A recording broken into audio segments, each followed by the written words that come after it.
एक तरफ ज्योतिषी कनेक्शन है और दूसरी तरफ एक कथित चमत्कार, क्योंकि जिस विमान में सामान क्या इंसान तक जलकर खाक हो गया हो, उसी विमान के मलबे से श्रीमद् भगवत गीता सही सलामत मिली। इसे भी लोग चमत्कार का करार दे रहे हैं। हालांकि एक चमत्कार इंसानी जिंदगी बचने के रूप में भी हुआ है। अब सनातन धर्म, सनातन का मतलब होता है यूनिवर्सल, जो हमेशा था हमेशा रहेगा। अब क्या करें, सऊदी अरब भगवत गीता पढ़ रही हैं, मुसलमान अपने बच्चों को हिंदू किताबें पढ़ा रहे हो, कह रहे ये पढ़ेंगे ये इंसान बनेंगे। आपको ये यहाँ डेबरी से मिला भगवत गीता? हाँ, यहाँ से ही मिला। यहाँ से मिला? हाँ जी। सब कुछ जल चुका है बट भगवत गीता सेफ है। हाँ जी। लेकिन कहने का मतलब ये है कि इतनी गर्मी, मतलब 50,000 से भी ज्यादा लीटर पेट्रोल तो होगा। हाँ। और ये यहाँ पे ब्लास्ट इतना बड़ा हुआ है। हाँ। सारी चीजें जल गई है। हाँ। ठीक है, इसको कुछ नहीं हुआ। जो थोड़ी बहुत इंसानियत है वो भी बाकी नहीं रहेगी उनमें। अच्छा, मतलब आप तो मुस्लिम है, जाहिर है गुस्सा आ रहा है ना? ऐसे ही है ना, वही यही चीजें आ रही हैं कि जिसने सिखाया, दुनिया बनाई, जिसने बताया कि ये तरीकेकार है, उसको किताब को बंद करके दूसरी किताब खोल के दिखा रहे हैं, तो वो आपको क्या दिखाएगी। और फिर मुझे किसी ने गीता की एक आसान ट्रांसलेशन भेजी, जो मैंने पढ़नी शुरू की तो दरवाजे खुलते गए, खिड़कियां खुलती गई। कि अल्लाह कहता है कुरान में कि भाई मेरी बात नहीं मानोगे तो मैं जहन्नम की आग में जलाऊंगा। गीता में भगवान कृष्ण कहते हैं अर्जुन को कि मैंने तुम्हें सारा ज्ञान दे दिया, सारी बातें समझा दी, अब ये तुम पे है, तुम मानो तो मानो, नहीं मानो तो नहीं मानो।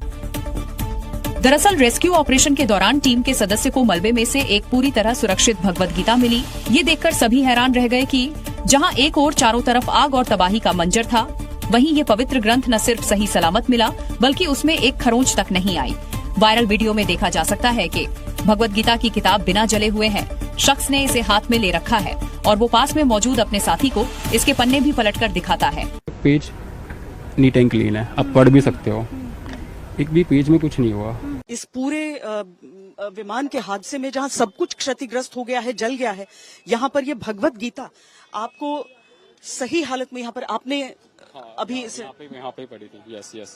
इसी तरह कुरान में है कि आप सिर्फ एक अल्लाह की इबादत करोगे, बाकी अगर किसी की इबादत करोगे तो आप जहन्नम में जाओगे। गीता के कहीं आपको कन्फाइन नहीं करती कि आप सिर्फ कृष्ण जी की पूजा करोगे या आप गणपति जी के। क्लियर अल्फाज में कहा है कि औरत है ना वो मर्द की गुलाम है, और मर्द जब जिस वक्त जैसी भी हालत हो औरत की वो बुलाए तो औरत उसको ओबे करे। जबकि हिंदू धर्म में देवियां हैं औरतें, तो ये सारे जवाबात मुझे गीता से मिलने लगे।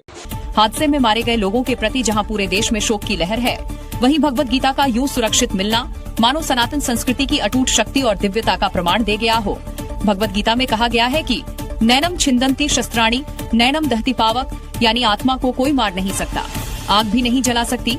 तो क्या ये उसी की हकीकत है? इस हादसे ने बहुत कुछ मिटा दिया, लेकिन जो भगवत गीता सुरक्षित मिली उसने एक सवाल जरूर छोड़ दिया, क्या आस्था की कुछ चीजें वाकई अजर अमर होती हैं? हमारे दोस्त बाहर जाते हैं, वो अपना नाम हिंदुओं के नाम में से रख लेते हैं, अजय करके बुलाते हैं कि हमें 4 बंदे इज्जत देंगे। अब अगर हम पाकिस्तानी नाम रखेंगे अपना तो वो कहते हैं यार ये चोर है, ये डकैत है। मेरे अपने दोस्त हैं जो स्टूडेंट है, जो ऑस्ट्रेलिया गए हुए हैं, उन्होंने अपने कोड वर्डिंग में अपने नाम बाहर और रखे हुए हैं, इंडियन नाम रखे हुए हैं, ताकि हमें थोड़ी रिस्पेक्ट मिले। गीता में आपको लगता है कि कोई ऐसी चीज है जो आप समझते हैं कि इस जमाने के लिहाज से बदल देनी चाहिए या बदली गई है या होना चाहिए? गीता में सब कुछ वही है जो आज भी एप्लीकेबल है। 1000 साल पहले भी था, 5000 साल पहले भी था और 10,000 साल बाद भी होगा। I did read the Bhagavad Gita in preparation, and I thought it was absolutely beautiful text. I just found it very beautiful. Bhagavad Gita, a central scripture and text that comes from India, literally means song of God, and the principles that are conveyed throughout the Bhagavad Gita are applicable to all of us. They are timeless truths that whether you consider yourself Christian or Catholic or Muslim or Jewish or Hindu, these truths are eternal and relevant through all time. Indians modern education भी ले रहे हैं, अपने religion को भी follow कर रहे हैं, और दुनिया में आप देखिए हर जगह बड़े बड़े ओहदों के ऊपर इंडियंस बैठे हुए हैं। एक चीज यहाँ पूछना चाहूंगी कि जैसे अक्सर लोग कहते हैं, कई मतलब मुस्लिम्स में भी कहा जाता है और जगह भी, कि जो भी ये बुक्स लिखी गई हैं, चाहे वो कुरान हो चाहे गीता हो, या उस जमाने के हिसाब से लिखी गई हैं जिस जमाने में ये बुक्स बनी। अब जैसे हमारे यहाँ कहते हैं ना कि जी वो जन्नत का जो एक हमारे यहाँ बताया जाता है, तो कहते हैं कि जी वहाँ पे ड्राई फ्रूट होगा शहद होगा, फल होंगे, इस तरह की चीजें बताई जाती हैं। तो वो ज्यादातर चीजें वो जो अरब्स खाते हैं, क्योंकि वो वहीं पर कहा जाता है ना कि कुरान वहां पे ही लिखा गया या वहीं उतारा गया, तो वो सारी चीजें जो है वो उधर उसी को रिफ्लेक्ट करती हैं।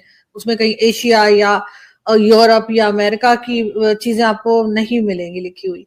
तो अब आपको लगता है कि ये नहीं लिखा हुआ कि वहां जन्नत में बर्गर मिल जाएगा या पिज्जा मिल जाएगा, मतलब इस तरह की कोई चीज नहीं बताई हुई। और जो चीजें बताई हुई वो मैं खाती नहीं, तो मुझे इसलिए कुछ समझ नहीं आ रही। लेकिन सर उसमें गीता में आपको लगता है कि कोई ऐसी चीज है जो आप समझते हैं कि इस जमाने के लिहाज से बदल देनी चाहिए या बदली गई है या होना चाहिए?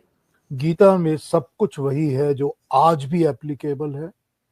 1000 साल पहले भी था, 5000 पहले भी था और 10,000 साल बाद भी होगा। गीता ये कहती है कि इंटेलिजेंस कैसी होनी चाहिए, इंटेलेक्ट क्या होती है, वो इंटेलेक्ट के पॉइंट्स बताती है।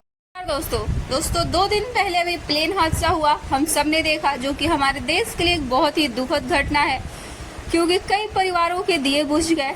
दोस्तों इन सब के बीच 2 चमत्कार सामने हुए हैं। पहली कि एक जिंदा व्यक्ति बाहर आ गए हैं। जितने भी प्लेन में व्यक्ति थे सभी लोग मारे गए सिवाय एक व्यक्ति के। लेकिन दोस्तों इसके अलावा एक और चीज है जिसकी चर्चा इस समय पूरी दुनिया भर में की जा रही है। जब प्लेन में सब कुछ जलकर खाक हो गया तो दोस्तों एक भगवत गीता ही सिर्फ एक ऐसा अकेला था जिस पर कोई भी आंच नहीं आया है। दोस्तों ये बहुत ही हैरानी की बात है। भगवत गीता है जो हमारे लिए, हमारे धर्म के लिए दोस्तों इतना ज्यादा महत्वपूर्ण है कि हम सभी जानते हैं भगवत गीता हमारे जीवन का एक सार है। उस भगवत गीता को दोस्तों कुछ भी नहीं हुआ, एक नहीं आई, इसलिए पूरी दुनिया में ये चमत्कार के तौर पर देखा जा रहा है कि भारत में ये चमत्कार हो गया है। तो दोस्तों जो भी हो, भगवत गीता पूरी तरह से सुरक्षित है। वीडियो अच्छी लगे तो वीडियो को लाइक और शेयर कीजिए और चैनल को भी सब्सक्राइब कीजिए। आपको कि वो इंटेलेक्ट जो कि डामाडोल होती है, इधर उधर भटकती रहती है, वो काम की नहीं होती। तो जो डिफाइंड और प्रॉपर इंटेलेक्ट है वो कैसी होनी चाहिए, ये एक गीता बताती है। कर्म क्या होना चाहिए, अकर्म क्या होना चाहिए, उल्टा कर्म क्या होना चाहिए। Negative middle of the path कोई रास्ता होता ही नहीं है। या तो आप कर्म कर रहे हैं और या आप अच्छा कर रहे हैं और या आप बुरा कर रहे हैं। अगर आप अच्छा नहीं कर रहे तो आपके दिमाग में खुराफात चल रही है। तो कर्म क्या होना चाहिए, इसके अलावा गीता ये बताती है कि बिना कर्म किए कोई भी जो लिविंग थिंग है, जो उसके अंदर सांस आती है, वो 1 सेकंड भी बिना कर्म किए रह नहीं सकता। आप सारी दुनिया छोड़ दो, पहाड़ों में जाकर बैठ जाओ, लेकिन दिमाग तो चलता रहता है ना, तो दिमाग के अंदर तो कर्म होता रहेगा ना। लेकिन सर एक चीज जो मैंने देखी है कि वो हर रिलीजन में है, वो है जन्नत दोजख या कह लीजिए नर्क और स्वर्ग का कॉन्सेप्ट। हर एक को बताया जाता है कि गलत काम करोगे तो नर्क में जलोगे और अच्छा करोगे तो स्वर्ग में जाओगे। ये कॉन्सेप्ट तो हर जगह है। तो ये फिर हमारे पास कोई स्वर्ग नर्क नहीं। हम लोग ये कहते होंगे बातों बातों में, वो दूसरी बात है, पर हमारे किताबों में स्वर्ग और नरक नाम की कोई चीज नहीं है। सब कुछ इस धरती पर, इस दुनिया में है। अब आप देख लीजिए वो बच्चे जो इतनी गरीब